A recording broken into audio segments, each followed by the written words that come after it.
This is the end of the beginning. Welcome to today's show. Let me show you how they discredit actual things they call conspiracy theories and people like me and you, how they discredit it by doing things like they're doing in Newsweek.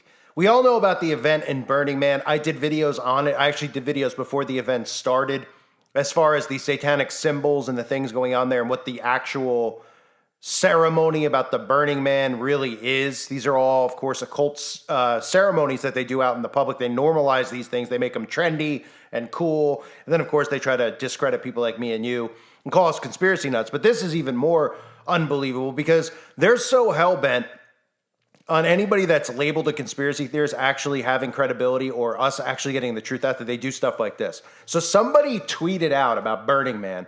And we heard multiple stories, right? We heard the story about Ebola. I didn't cover Ebola because there was no sources that actually made it a credible thing. The mainstream media didn't obviously talk about it. And if they did, then we could obviously start linking an agenda behind it. But it wasn't really mentioned anywhere. But they wanted the Ebola story to get legs because they wanted to say, look, these conspiracy nuts are coming up with this. They're coming up with that. I talked about the smart cities. And again, how what's happening there is exactly the way a smart city is going to look because nobody's going to have any resources in a smart city. But there's also this conspiracy out there, which isn't. It was a joke. Somebody tweeted a joke about cannibalism taking place at Burning Man. And of course, we all know they've only been there for 3 days. Okay, they definitely have enough food there to survive 3 days. They were every person who went there brought food because they were only planning on being there for a few days. And even if they run out of food for a few extra days, they're not going to start eating one another.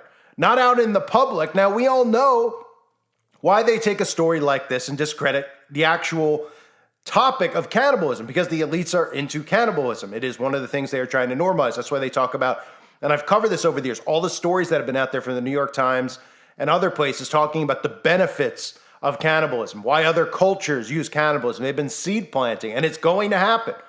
You know, I was called crazy when I said all this stuff about how they're going to normalize this with kids and trans, etc.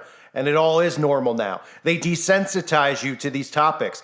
And then they just beat it into you to a point where you go, okay, well, that's the way it is now. I'm not going to, I'm not going to fight against it anymore. They just keep doing it and doing it and doing it until people just give up fighting against it. So we're seeing that obviously now with the LG community and those movements. But cannibalism is something that will be normalized. So get this. Somebody tweeted out that they were committing cannibalism, and they posted a picture of this guy who I actually have done a video on, and I might do another one on, or at least re-upload an old video on my other channels, of this guy who goes by the name of Brian Johnson.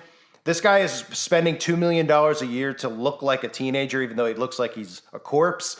He does all these rejuvenation things because they want, all of these elites and all these rich people want to live forever. They don't realize they can live forever and have eternal life through salvation in Christ. But they want to live forever here on earth. No, I don't know why. It's beyond me why anyone would want to stay in this hellhole, but they do.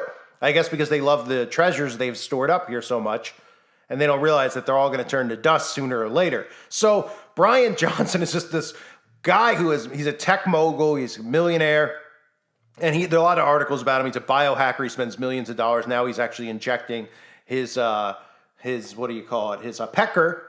Okay, so that could be youthful as well, just disturbing sick stuff. So anyway, somebody tweeted out that he was eaten at Burning Man while all this is going down, while people are running out of resources, etc., being stuck out there, trapped out there, which they are, which there is truth to. So somebody tweeted out a joke saying that. And then Newsweek, that's right, Newsweek has to come out with a story saying Burning Man cannibalism conspiracy theories spread online. Why in the world would they even come out with an article about this? It was one person tweet it, and then some people who are jumping on every bandwagon, they hear every single thing without researching, without really having a clue, because we are seeing more and more people become and take, a lot of these stories that have no credibility and run with them, not because of clickbait, because they're not thinking clearly. And it is true that not everything is a conspiracy. I tell people to look at the story, look at the agendas that come out of it, look at the signs, the symbols, the repetition, those things. Those are things that they're pushing on purpose. They're using their control of the media to do that. But things like this, when somebody tweets it out, the fact that Newsweek would cover it just tells you that they want to continue seed planting, that conspiracy theories are all crazy, kooky stuff, and they want people to think that cannibalism is actually a crazy conspiracy theory. When Places like I said, the New York Times, etc., have been covering cannibalism and the benefits of cannibalism. Even CNN has covered the benefits of cannibalism. Of course, not talking about Kuru and what actually happens to a lot of these people. And of course, not talking about that thing that starts with adren, okay, and we know what it ends in. I can't say it because the algorithm automatically seems to block me whenever I say it. But it does end in Chrome, okay? Got enough words in between there to be able to say it. But they want you to think that those are conspiracies. So listen to this article from Newsweek. Can't even believe that I'm reading this in Newsweek, but they're picking up on somebody's tweet. That's how badly they want to discredit all of us who talk about these topics, okay? Cannibalism is not happening out in the open at Burning Man. There's regular people, whether they're people like Chris Rock going, there are people who can buy tickets. This isn't like a restricted event. This isn't like getting into the Bohemian Grove. Okay, there can be people who spend $1,000, save up their money because they want to go to this freak show, and they go. And they don't know anything about the wicked. They don't know anything about cannibalism. So they're not going to do that out in the open in front of these people who would film it and take pictures of it, okay? They can have their technology there. They're not going to do it in the open. They will do it in the open at Bohemian Grove or at the Bilderberg meetings and all these other places because nobody's allowed in. Places that the public can go to, which there's a lot of people there. There might be a lot of wicked. There might be a lot of reprobates there, but doesn't mean that everybody there has a clue of what's going on because they don't. So they want this story out there because they want to discredit conspiracy theorists who are really, conspiracy truthers or, truth tellers, because it's not a theory, it's the truth. And they want to discredit the whole notion of cannibalism. So the article says, not content with claiming that the Burning Man Festival in Nevada has been declared a national disaster and is subject to an Ebola breakout, social media users are now making wild accusations of attendees eating each other amid a scarcity of food. One person has died and thousands have been left stranded in the Black Rock Desert. Gotta love how it's called Black Rock Desert, by the way. Larry Fink, Black Rock. And again, people do die every year at Burning Man. I've covered this in the past. Those videos obviously have been scrubbed off the internet because I'm a new YouTuber. But there always seems to be an actual ritual sacrifice, like the Wicker Man, like the clip I showed in the previous video, inside of the Wicker Man, right? These things actually do occur. People do actually end up dead. There's usually a person that dies at this event, okay? But the fact they're making a big deal about it all of a sudden, it's not nothing that's new. So one person's died, thousands have been left stranded in the Black Rock Desert to the north of Reno after storm flooding hit the unusually arid region. Festival goers have been urged to shelter in place until the waters subside, as well as conserve food and other supplies, which I covered. More rain is expected in the coming days. Now, we'll see if something comes of this, okay? We'll see if they bring in FEMA or things like that. People aren't out yet. But still, again, the only narrative that we're hearing is the climate narrative.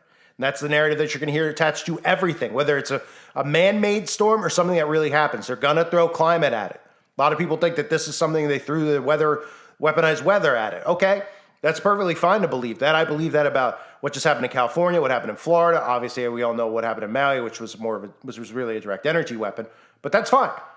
But you have to follow the narrative. So Parish and County Sheriff's Office said that some vehicles have been able to leave, but in doing so have turned up in soft mud. It goes on to say in this article, well, some have likened the situation to the savagery in the novel Lord of the Flies. Many attendees have said spirits remain high and those trapped are continuing to enjoy themselves. However, since news emerged of flooding, some have made outlandish claims online about what's going on at the desert camp. There's been several unconfirmed reports of cannibalism taking place on Saturday at Burning Man due to the dwindling food supply, one Reddit user wrote.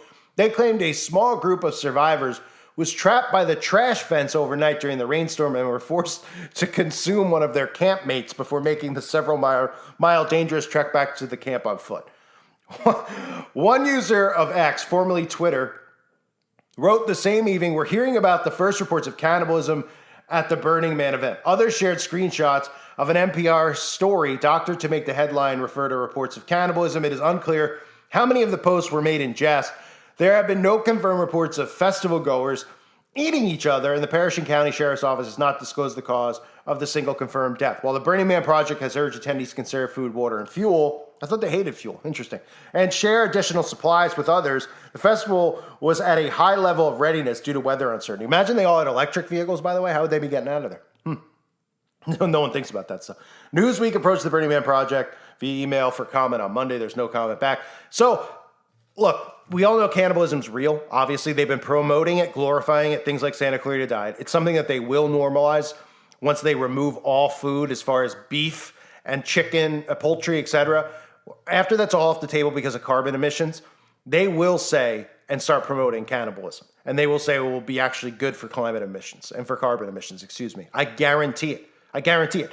But they want articles like this out there because they want people that they automatically, somebody in their brain automatically hears me and thinks I'm some type of crazy conspiracy nut without listening to what I say. I don't pick up on stories and run with stories. The majority of us look at these stories, wait for narratives, and watch it. We don't just automatically do a TikTok video saying that Ebola is out there because somebody tweeted that Ebola is out there when we know that this world is filled with trolls, right? Filled with them. So people troll trying to do bait so that people pick up on it so they can continue to discredit people like us and thus bring in what? More censorship, right? So they put these stories out there not just to drown out because this will be one of the top conspiracy type story linked to cannibalism that'll be available in your search engine for the next 10 years, if we even have a search engine then. And people will constantly see this pop up and be like, oh, that's insane. Oh, because they're trapped there for a few days. People are eating one another. They have food and resources there. They probably don't have much water at this point unless they're smart enough to collect rainwater and then filter it or, get the bacteria from the clouds out. But anyway, Newsweek actually puts this out there. And again, the other stories that are out there about it, you could start seeing the narrative gain legs. But they're also doing stuff where Marjorie Taylor Greene is out there talking about how they're trapping everyone there to do a brainwashing experiment on them. That's what this person's saying, this person in Congress. A brainwashing experiment on the 75,000 people to believe in climate change. Okay, let's get this clear. This is a ritual event. These people are already brainwashed by attending the event. The majority of people there are all liberal for the most part, and they all believe in climate change already. They do not need to be brainwashed by that. Now, it doesn't mean that people there aren't brainwashed, but this is Congress. Taylor Greene portrays what? Republican, conservative, MAGA. That's the role that this person is playing. Okay, talking about conspiracies with not understanding anything that's actually going on, but of course being in Congress and then doing what in Congress? Nothing. Is anything getting resolved? No. Do they do anything? No. What do? They put on a show. That's why Taylor Greene is on the Alex Jones show. Because that's how this stuff works. So they will do whatever they can. And they will even take some random person's tweet and put it in some place like Newsweek or the New York Times and promote it. Because that's how bad they want to discredit these types of theories about cannibalism, about these being satanic rituals, which is exactly what Burning Man is. What do you think it is? That somebody just got together like, we're going to burn this giant wooden thing.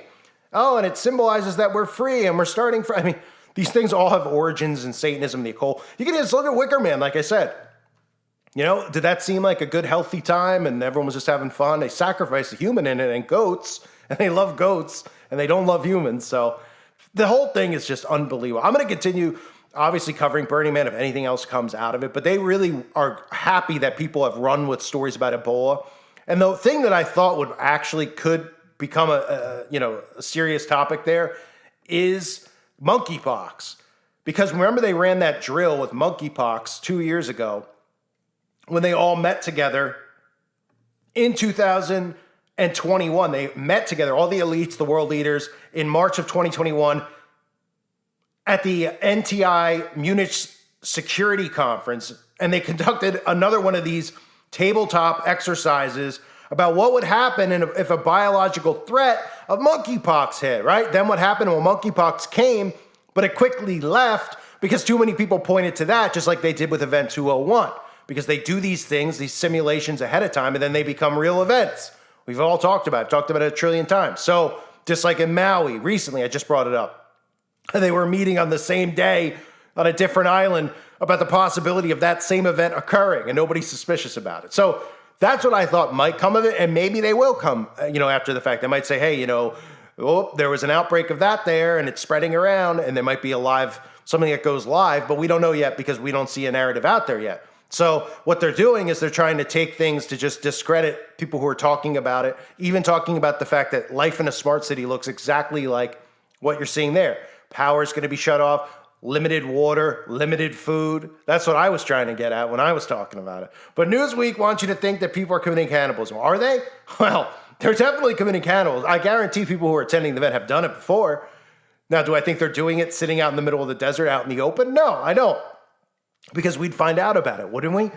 People would take pictures. There's normal people there who are just clueless. Just like all these events, like Coachella, all these things that they go to be trendy, to try to fit in. They're lost souls. They're lost people. There's also wicked people that go to these events. They're billionaires, right? But this is not an event for billionaires. Regular people can go to this. They can buy tickets. Now, it doesn't cost $10. It's expensive, but they can still attend. You can't attend Bohemian Grove. You can't attend the Bilderberg meeting. You can't attend any of these other things. You can't go near Davos when they meet. I'd love a ticket to the World Economic Forum's next meeting in Davos. I'd love to be inside. You can't get media credentials to go in. You can't even get within 10 miles of there. Well, at least 5 miles. You can get outside maybe and follow them around the streets before their private security arrests you. But you can't get near those events. This is not one of them. This is normalizing this ritual, the Burning Man ritual, normalizing it out in the public. They do these events all the time. They normalize traditions that are occult traditions, and they become normal. That's what Halloween is. People are like, no, it's just about candy. I've covered Halloween year after year. Now it's just like everyone loves Halloween. It's the most popular holiday, other than Christmas. Another pagan tradition, right? Nobody seems to get that stuff. But they want to take these things that are real. And trust me, the seeds have been planted for cannibalism for a long time. And it is going to be, in the future, something that's normalized. Human meat. Oh, it's better for the environment, if we don't bury our loved ones and we eat them like old tribes used to do and old cultures used to. They'll do that. They will. And then eventually they'll say, hey, you know what? Why not a criminal? Why not somebody that's broken the law? Why waste, this is healthy for you. This helps with carbon emissions for people who crave meat and can't have meat anymore. There'll be all sorts of psyops that they do to get people on board with cannibalism. They've already started. That's why you see it normalized in all these movies. Not because it's clicky, not because it's cool, not because it's edgy, because it's not. All the celebrities doing it in the music videos, eating, cannibalism in the music videos. Katy Perry, right? Appetit, what was that music video I did years ago? Human heads on the table. They're normalizing it subconsciously. They're planting the seeds in your head. This is what they do with everything. That's how you see it before. Then it becomes a thing, and then people at first are like, oh, whoa. And then year after year goes by, and it just becomes regular. They know how mind control works. It just becomes normal. Trust me, in 2 years, 3 years, maybe a little bit longer, not me and you, but the regular people out there who might have been against all this stuff with castration and kids, it'll be normal because they just keep beating in everyone's heads, and they're just going to be like, oh, yeah, your kid's getting a change at 5? Oh, okay. We're all over the top about it, wanting to stop it. And a lot of regular people are too who don't understand what's going on, but they'll eventually just give into it because that's what they do when they, constantly use repetition to beat it into your head. It just becomes the new reality. So this will be the new reality. But no, people probably aren't getting eaten out in the open at Burning Man, but they want to take this stuff so that they can continue to censor stuff because I'm sure they'll say, hey, this was a conspiracy topic that got out of hand. People were claiming that cannibal was being committed at Burning Man. Maybe they'll make a false flag and go after the guy, Brian Johnson or something, and say it was because conspiracy theorists were claiming that, cannibalism was occurring at the event. And then they'll say, hey, we have to continue to monitor misinformation, pass new laws, pass new bills. That's what they want to do. And they also want people to automatically dismiss anyone like us who even mentions cannibalism as a real true thing, even though almost every movie promotes it. Every vampire movie, Santa Clarita Diet. How about all these shows where they've shown, blood transfusions of young kids to adults? It's insane stuff, but it's right in front of us. And even talking about how cannibalism could cure eventually even things like Alzheimer's. Yeah, no, I actually give you Parkinson's. Kuru, it's a thing. So I wanted to cover it anyway. I got my blood boiling when I saw it. I couldn't believe it was in Newsweek. I saw it, people talking about it on Twitter, and I was just like, oh man, I hope nobody's running with this topic. And then Newsweek has an article out about it. You can't make it up, but you can, I guess, because that's what Newsweek is doing. They're just taking what they can. They're throwing feces against the wall and seeing what sticks. But this type of mind control, sadly, it does work on the masses. I thank everyone for being here. Hope you're doing well. God bless all of you as always and your families.